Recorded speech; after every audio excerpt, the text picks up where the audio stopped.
Le jeudi 27 novembre 2024, Abidjan a accueilli la 6e édition du Next FinTech Forum, rassemblant des acteurs majeurs de l'écosystème FinTech africain et international.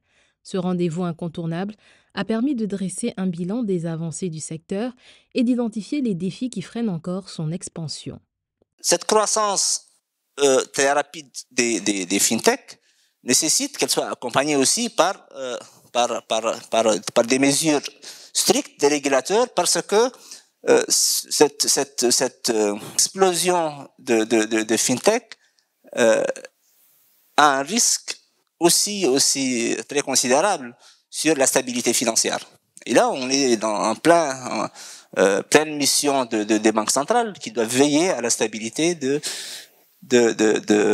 stabilité financière, mais aussi sur la protection du consommateur, sur les problématiques liées au blanchiment d'argent et au financement du terrorisme, aux problématiques liées, etc. Donc, les risques dont j'ai parlé tout à l'heure qui sont véhiculés par la technologie, les risques de cybercriminalité sont véhiculés, qui n'étaient pas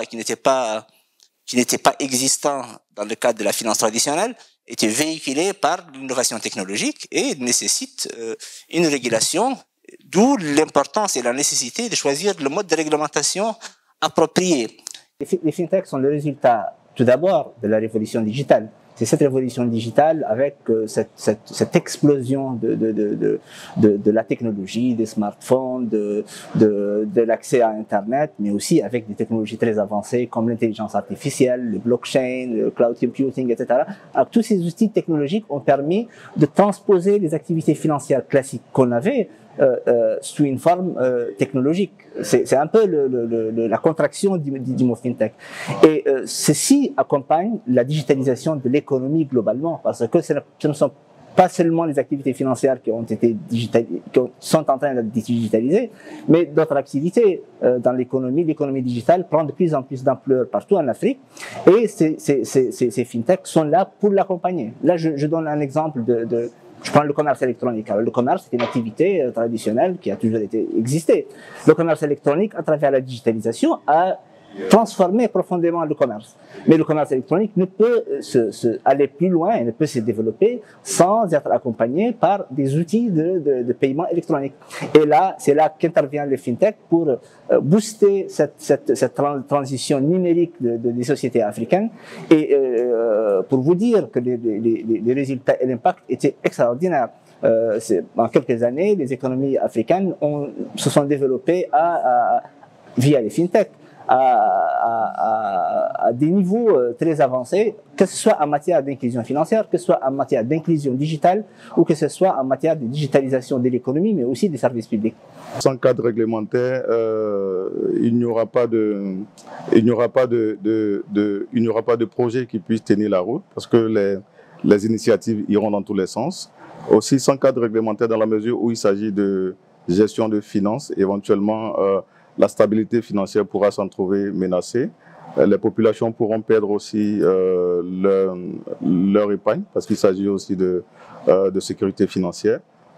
Sans cadre réglementaire, on n'aura pas aussi d'investisseurs, parce que les investisseurs ne peuvent pas mettre de l'argent dans une activité qui n'est pas régulée, dont on ne sait pas le lendemain. Donc pour nous, aujourd'hui, il est important de pouvoir faire l'accent, de pouvoir tabler sur ce cadre réglementaire-là, parce que l'industrie aussi, l'écosystème ouest-africain, notamment celui de la zone UEMOA, est à une période charnière, parce que le cadre réglementaire se met en place avec quelques initiatives de la Banque centrale, notamment sur l'interopérabilité et sur la licence PSP, donc qui oblige les acteurs, les fintechs notamment, à se conformer, et les fintechs veulent comprendre évidemment l'impact que ce nouveau cadre réglementaire peut non seulement avoir sur les activités, mais aussi toutes les opportunités qui peuvent se découler pour elles par rapport à ce nouveau cadre réglementaire.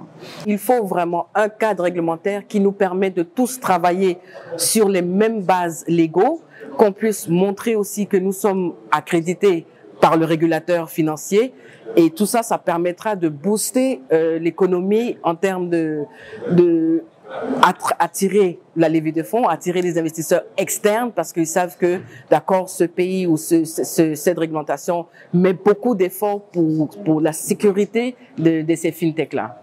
À l'échelle du continent, La FinTech connaît une expansion fulgurante. Selon le rapport 2024 de la Banque européenne d'investissement, le nombre d'entreprises FinTech en Afrique a presque triplé, passant de 450 en 2020 à 1263 début 2024.